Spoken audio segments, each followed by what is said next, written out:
Hər birinizi Rəbbin ismi ilə salamlayıram, əziz bacılar, qardaşlar. Rəbbə həmd olsun, Rəbbə izzət olsun ki, O bizi bugün onu izzətləndirməyə, onu uzatmağa imkan verir. Rəbbə həmd olsun, biz ona dualar etdik, ilahilər oxuduq. İndi isə Allahın sözünü dinləyirik. Və bugün mən sizə qısqanc bir insan haqqında danışacağım. Və qısqanclıq məncə bəzən hardasa bizə kömək edir, bəzən hardasa bizə mane olur. Və biz çox vaxt insanların qısqanclığından eşitmişik, görmüşük və yaxud həddən artıq qısqanc insanların nələri edə biləcəyini də görmüşük. Amma mən bugün o qısqanclıqdan danışmayacağım. İnsanların qısqanclığından danışmayacağım. Bugün bir insan haqqında danışacağım, hansı ki o Allaha qarşı, Allahın xidmətlərinə qarşı necə qısqanc idi. Və onun üçün qarşısındakı insanın şəxsiyyəti, kimliyi, hansı vəzifədə olması vacib deyildi. Və o buna bağlı insan da deyildi. Onun şəxsiyyəti Allahın sözləri ilə və Allahın sözü nə deyirdisə ona bağlıydı. Onun üçün qarşısındakı insan Allahın əmrini pozursa, kim olursa olsun, necə deyim, çox ciddi onu ifşa edirdi. Bugün hamı çalışır ki, Allahın sevgisindən, mərhəmətindən danışsın. Çox az adam Allahın ədalətindən, qısqanclığından, müqəddəsliyindən danışır. Və bugün hər şeyi tərifləyən, hər şeyə alqış edən bir dünyada belə bir xasiyyətli insan necə də fərqli görünərdi. Bu insanın adı Nehemiyadır. Onun haqqında müqəddəs kitabda onun adı ilə kitab keçir. 13 fəsildən ibarətdir. Və onun kitabı çox maraqlı hadisələrlə doludur. Onun kitabında çox yaxşı hadisələr var. Amma mən bugün onun kitabının sonuncu fəsli, 13-cü fəslindən bəhs edəcəm. Burada bütün fəsilə baxacağıq. Bütün fəsildə hissələr var ki, onlara nəzər salacağıq və bugün bizə onun nə aidiyyatı var ona baxacağıq. Birinci, 13-cü fəsil 1-dən 3-ə qədər istəyirəm nəzər salaq. Mən bütün ayələri oxumayacağım, çünki çox vaxt aparar, amma istəsəniz evdə oxuya bilərsiniz və yaxud indi müqəddəs kitabdan izləyə bilərsiniz. 13-cü fəsildə biz görürük 1-ci ayədə ki, o gün Musa'nın kitabından oxudu və xalq qulaq asırdı. Bu kitabda belə bir yazı aşkar olundu. Allahın cəmaatı arasında amanlı və muavlı olmamalıdır. Amma biz görürük ki, Allahın xalqı içində nə qədər amanlı və muavlı var idi. Bu həmin xalqlar idi ki, Allah müqəddəs kitabda, Tövratda deyir ki, o xalqlar səni çörəklə qarşılamadı. O xalqlar sənə əziyyət verdilər. Ona görə də onlar olmamalıdır sizin aranızda. Hətta o xalqlar Bilamı çağırdı ki, Allahın xalqına lənət eləsin. İsrail xalqının çətin vaxtında kömək etmək əvəzinə onlar əksinə etdi. Çətin vaxtda sənin yanında olmayan insan deyərdim ki, heç həyatında saxlamadı. Sənə ağır olanda, sən ağlayanda yanında olmayan insanı həyatında görməsən yaxşıdır. Açıq deyirəm. Amma biz burada bir gözəl ayə ilə qarşılaşırıq. Bilamı çağırdı ki, onlara lənət eləsin. Allahımız isə lənəti xeyir-duaya çevirdi yazılıb. Rəbbimiz həyatımıza lənət etmək istəyən insanların lənətini xeyir-duaya çevirir. Hətta Rəbbimiz istəyir ki, bizə lənət edənlərə biz xeyir-dua verək. Bunu Matta müjdəsində biz görürük. Sizə təqib edənlər üçün dua edin. Siz lənət edənlərə xeyir-dua verin. Unutmayaq ki, biz görməyəndə belə bizə lənət eləyən, bizə qarğış eləyən, bizə ardımızca danışan, bizə pis sözlər deyən insanlar var. Hətta bunu görsək belə, biz onun əksini etməliyik. Əgər sən İsa Məsihə iman etmisənsə, sənin həyatından bütün lənət və qarğışlar götürülüb. Kim sənə xeyir, kim nə deyir desin, sənə nə edir etsin, hansı lənət edir etsin, heç biri səni tutmayacaq.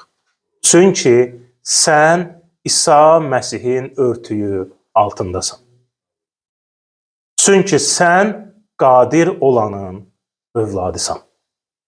Və sənə heç bir lənət, şər, qarğış toxunmaz. Çünki Rəbb səninlədir.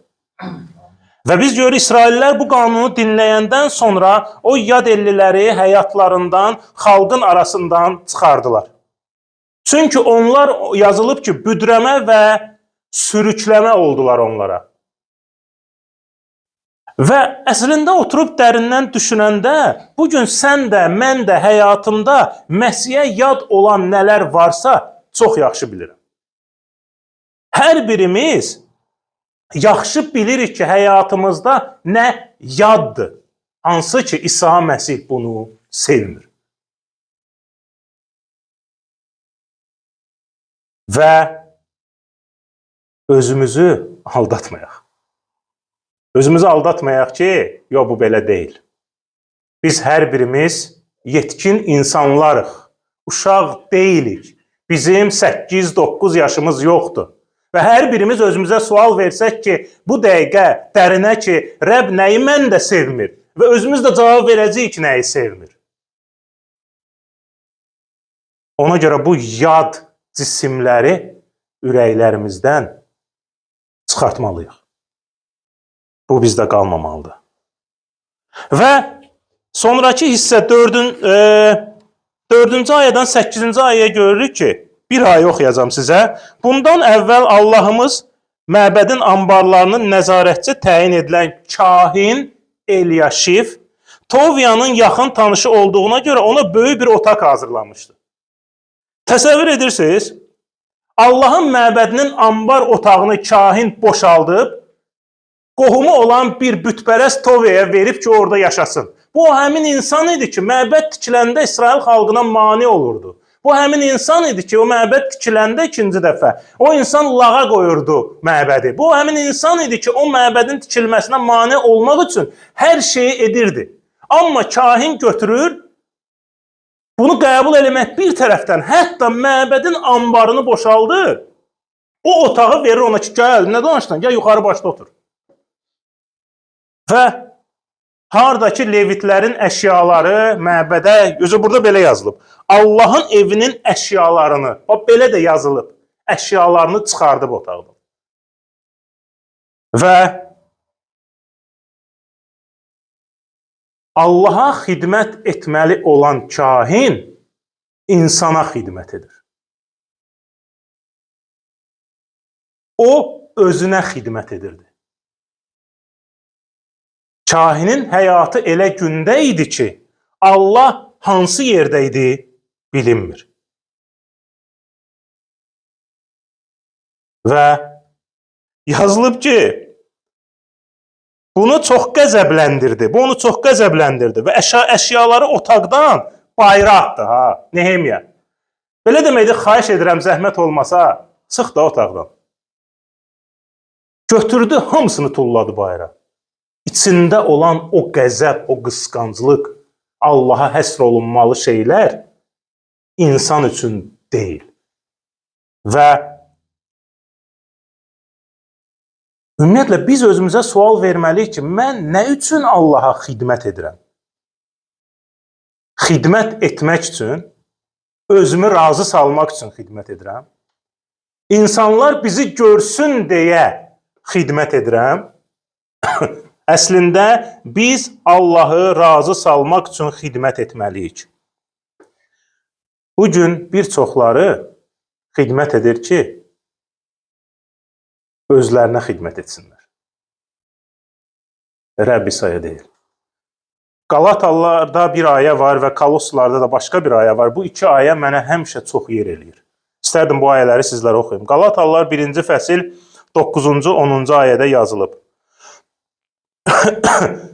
İndi mən insanları yoxsa Allahı məmnun etməyə axtarıram, deyir Pavel, sual kimi. Yoxsa insanları razı salmağa çalışıram. Əgər mən hələ də insanları razı salmaq istəsəydim, Məsihin qulu olmazdım. Çox gözəl. Əgər mən insanı razı salmaq istəyirəmsə, niyə İsa Məsihə iman etmişəm? Niyə İsa Məsihin ardınca gedirəm? Elə qalmışdım da köhnə həyatımda, insanlar razı salaraq yaşayırdım da.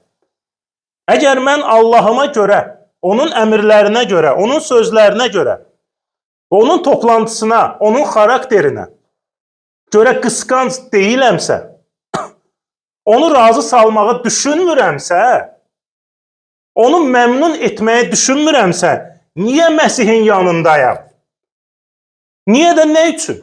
Əgər mənim məqsədim sadəcə vaxt keçirtmək, öz həyatımı yaşamaqdır. Niyə Məsihin yanındayım? Koloslar 1-ci fəsil 10-cu ayə. Belə ki, Rəbbə layiq şəkildə həyat sürərək, onu hər cəhətcə razı salasınız və hər cür xeyirli işdə, əməldə bəhrə verib Allahı tanımaqda böyüyəsiniz. Kahin Elyaşiv Allahın ruhani rəhbəri insanı razı salan şəkildə həyat sürürdü. Bugün mən necə həyat sürürəm? Səhər oyananda kimi razı salıram? İnsanlarla ünsiyyətdə olanda kimi razı salıram? Günahla qarşılaşanda kimi razı salıram? Çətin vəziyyətlərlə qarşılaşanda kimi razı salıram? Bugün mən kahin Elyaşiv kimi, yoxsa Nehemiya kimi yaşayıram? Və yazılıb ki, Nehemiya qəzəbləndi. Bu sözün içində bir neçə məna var idi, araşdırdım. İyrənclik yarandı içində. Bu hərəkətin acı ağrısını, kədərini yaşadı ki, Allaha həsr olunan yer hansısa bütpərəsə verilib.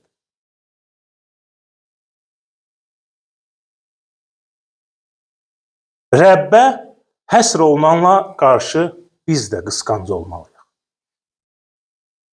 Bir çoxları günaha göz yumanda mən kompromisə getməməliyəm. Haqsızlıq və günah görəndə göz yummamalıyam. Yumuram mı göz? Əgər bir şey adiləşirsə bu dünyada, günaha barmaq arası baxılan bu dünyada mən fərqli deyiləmsə, niyə Məsihin quluyam? Bilirsiniz, bir vaxtlar Avropa məscidçiliyin mərkəzlərindən idi. İndi kilsələr boşalıb, satılır, bar, diskoteka və ya hansı ayaqqabı dükanı. Keçən dəfə baxıram, vəbşə restoran olub. Özümə elə yer tapa bilmirdim. Hansısa kabab restoranı olub. Yəni, bütün bunlar göstərir ki, vaxt var idi Avropa Allahın sözünə əsasən yaşayırdı. Amma son əsrdə necə kompromisə gediblərsə günahla, vəssalam, hər şey bitdi. Əgər sən günahla barışırsan və kompromisə gedirsənsə, bunun axırı çox pis olacaq və heç bir xeyri olmayacaq, dağılacaq və məhv olacaq. Və 13-cü fəsil 10-dan 13-ə baxaq. 10-dan 13-ə görürük ki, deyir, bir də xəbər tutdum ki, Levillərin payları onlara verilmir və xidmət edən Levillərlə ilahiçilərin hər biri öz torpağına qayıdıb. Və bu, mən deyir, dedim, nə üçün Allahın evinə etinasızlıq edilir? Levillər onlar üçün ayrılan payı ala bilmirdilər. Çünki onda birlər verilmirdi. İlahiçilər və Levillər ehtiyac içində hamısı öz torpağına dağılmışdı. və heç kimin vecinə deyildi və vicdanlarına təsir etmirdi. Onlar etinasızlıq və laqeydlik edirdilər. Allaha həsr olunan onda birləri və iyanələri kilsəyə verməyən insan kilsəyə qarşı laqeyd və etinasız olur.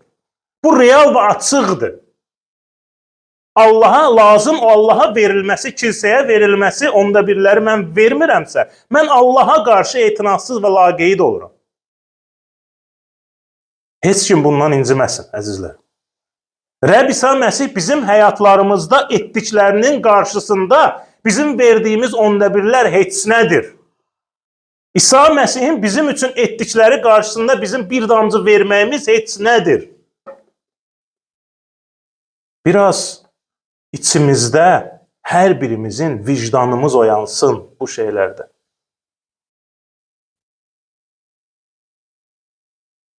Əgər biz Allahın qoyduğu qaydalara etinasız yanaşırıqsa, bir gün bu mənə qarşı olacaq və zəhmət olmasa, heç kim onda Allahdan inciməsin. Gəlin Nehemiya kimi həssas, duyğulu və ehtiyacları görən olaq. Allahın işini əksik gördüyü və onun görüldüyünü görüb və yan keçən insanlardan olmayaq. Yeremiya nə deyir? Rəbbin işini yarımçıq görənə lənət olsun. 48-ci fəsildə. Biz görürük ki, Nehemiya burada qayda qanunu bərpa edir və nizam, intizam yaradır. Biz Rəbdən ağıllı deyilik ki, o nizam intizamı dəyişək və yaxud başqa cür edək. Rəbb artıq lazım olan kimi nizam intizam qoyub. Və 13-cü fəsilin 15-ci, 18-ci ayələrində isə biz başqa bir tərəfini görürük. Daha bir dəyişiklik və reformasiya edir. Şənbənin pozulmasına qarşı çıxır. Yazılıb ki, o günlərdə Yahudada gördüm ki, bəzi adamlar şənbə günü üzüm sıxılan yerdə ayaqları ilə üzüm sıxırdı və içəri taxıl gətirib eşəklərin üstündə yükləyirdi. Və şənbə günü yemək gətirirdilər, tacirlər yemək gətirirdi, satırdılar, nə bilim, meyvə, ət və başqa ərzaqlar başqa yerdən tacirlər gətirirdi Yerusəlimə və satırdılar şənbə günündə. Və burada biz görürük ki, Çıxış kitabı 20-ci fəsil 8-ci ayə pozulur. Şənbə gününü yadda saxlayıb təqdis et. 6 gün çalış, bütün işlərini gör, lakin 7-ci gün Allahın Rəbbinin şənbə günüdür. Bu gün sən, oğlun, qızın, qulun, qarabaşın, heyvanların yanında qalan yadelli heç bir iş görməsin. 4-cü qanun pozulur. Amma o, bu qanunun pozulmasının qarşısında dayanır. Kim onun yanında olsa da, olmasa da. Çünki o yox idi, qanunu pozmuşdu ama. Allahın əmri pozulan yerdədir və buna qarşı durur. Necə deyərlər? Bir əlin odda, bir əlin suda olsa da, sanki Allah deyir, şənbəni pozma. O günü təqdis et. Təqdis etmək müqəddəs saymaqdır. Həsr etməkdir mənasındadır müqəddəs kitabda. Hətta yazılıb ki, Çıxış 34-21-də 6 gün işlərinizi görün, 7-ci gün istirahət edin. Şum və biçim vaxtı da belə istirahət edin. Rəbb deyir ki, nə iş olur olsun, məhsul yığımı, şum vaxtı nə olur olsun. Rəbbə verilən günü Rəbbə ver. Bugün imanlılar, hələ mən dünən imana gələnləri bəzən demirəm. Bəzən biz yetkin imanlılar toplantılarda iştirak etmirik. Aylarla gəlmirik. Əlbəttə soruşanda səbəblər var. Amma Rəbb həqiqətən qəlbləri görür, gəlməmə səbəblərini. Mən bir şeyə inanan insanam, ola bilər. Sən nə deyərsən mənə, mən inanaram gəlmə səbəbinə, gəlməmə səbəbinə görə. Bəlkə də mən hər şeyə inana bilərəm, amma Rəbb görür. Məni inandıra bilər hamı. Çünki mən bu tərəfdən biraz safam. Amma Rəbb isə hər birimizin ürəyini görür. Biz dəyər veririk, yoxsa yox. Və hətta 18-ci ayədə görün Nehemiya nə deyir? Atalarımız da belə işlər etmədilərmi? Allahımızın bütün bu bəlaları bizim və bu şəhərin üzərinə buna görə gətirmədimi? Və siz isə şənbə gününü murdar edərək onun İsrail övladlarına qəzəbini artırırsınız. Əgər bizim üçün toplantının dəyəri yoxdursa, əgər bizim üçün kilsənin dəyəri yoxdursa, əgər bizim üçün Məsihin bədəninin birlikdəliyinin dəyəri yoxdursa, onda bizim üçün dəyərli nədir? Başqa xidmətlərdən nə danışa bilərik? Hər bir İsa Məsihə bağlanan, ürəyini verən imanlı kilsədə olmalıdır.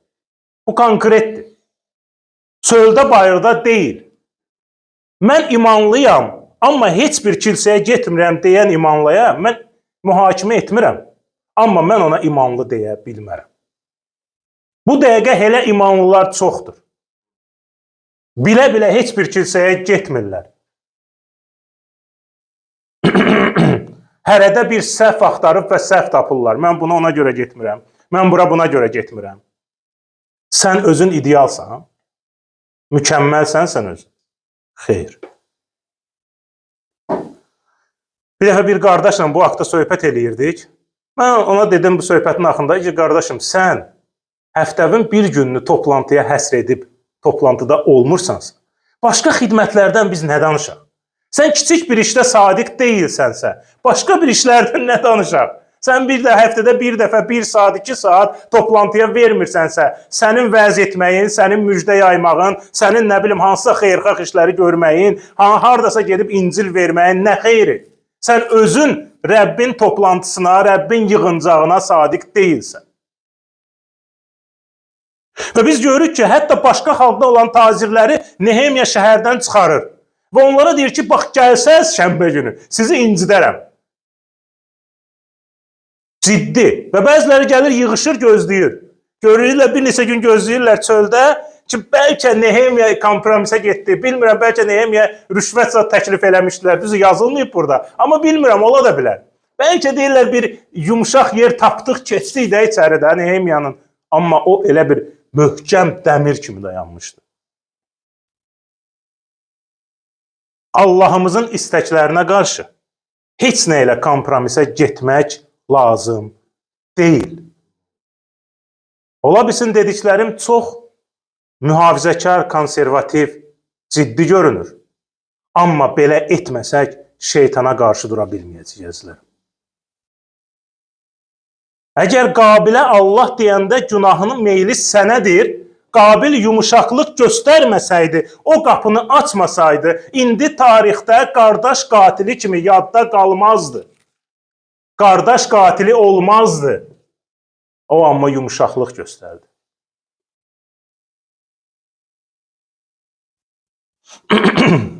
Biz günaha qarşı və Allahın əmrlərini pozanlara qarşı belə dayanmalıyıq. Ya da o yerdən uzaqlaşmalıyıq. Və Nehemiyanın burada etdiyi başqa bir mövzu da var. Qarşı çıxdığı bir mövzu da, sonuncu mövzu var. Bu 13-cü fəsil 23-26-dadır. Yadellilərlə evlilik mövzusu. Və biz görürük ki, Nehemiya görür ki, burada yazılıb həmin o günlərdə Aşdodlu, Amonlu və Muavlardan arvad alan Yahudiləri də gördüm. Onların uşaqlarının yarısı Aşdod dilində, yarısı digər xalqların dilində danışırdı. Ancaq Yahudi dilində danışa bilmirdi. Və öz dillərini unutmuşdular və danışmırdılar. O xalqların mədəniyyətləri artıq onlara keçmişdi.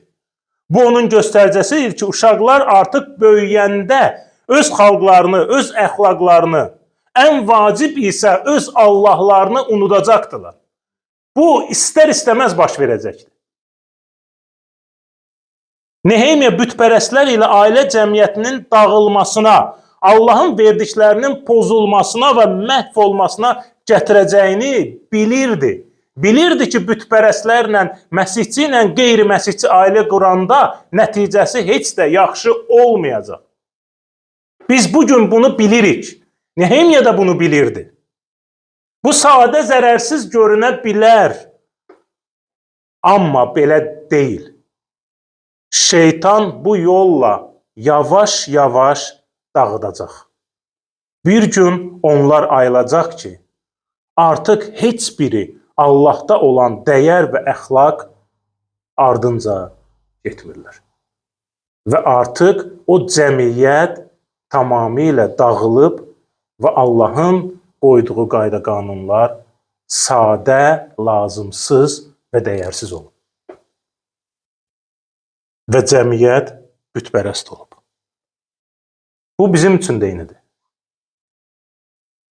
Məsihin ardınca gedən, ona özünü həsr edib vəftiz olub, ona söz verən insan, Məsihin ardınca getməyən insan ilə ailə qura bilməz. Hətta kilsədə və ya imanlılar arasında ailə qura biləcəyin qadın və ya kişi tapa bilmirsənsə, gözlə, əzizim. Ondansa subay qal, nəinki gedib qeyri-məsihçi ilə ailə qurasan. 3 sənə ayə oxumaq istərdim müqəddəs kitabdan bu mövzuda. 2 Korinfinlər 6-cı fəsil 14. İmansızlarla eyni boyunduruğa girməyin. Çünki salihliklə qanunsuzluğun nə şərikliyi var. İşıqla qaranlığın ortaq nəyi var? Məsihlə Beliyalın nə uyğunluğu var? Yaxud imanlı ilə imansızın ümumi nəyi var? 1 Korinfinlər 7:39. Deyir, arvad əri sağ ikən ona bağlı qalır. Əgər əri vəfat etsə, arvad azaddır və kimə istəsə ərə gedə bilər. Amma o kişi Rəbdə olmalıdır yazılır. Qanunun təkrarı 7. Onlarla qohum olmayın. Oğullarınıza qız verib, oğullarınıza onlardan qız almayın. Çünki onlar övladlarınızı mənim ardımca getməkdən döndərib, başqa Allahlara qulluq etdirəcəklər. Onda Rəbbin sizə qarşı qəzəbi alovlanacaq, tezliklə sizi yox edəcək. Bu ayələrə heç bir izah lazım deyil. Ayələr özü açıq danışır. Və bizə aydın deyir. Hətta Nehemya burada Süleymandan misal çəkir ki, Süleyman Peyğəmbərin başına bu gəlmədimi? Və nəticə pis qurtarmadı mı? Sən düşünə bilərsən ki, mən onu imana gətirəcəm. Bu 100%-dən 0.1% ola bilər. Amma Rəbbin əmri yox deyir. Birdən əksi olsa necə olacaq? Ona görə də bu mətinlərdən Allahın dediyin biz qəbul edib həyatımızda tətbiq eləməliyik. Və 13-cü fəsil 14 və 22-ci ayədə isə Nehemya görün nə deyir? 14 ilə 22-də. Ey Allahım, buna görə məni yadda saxla.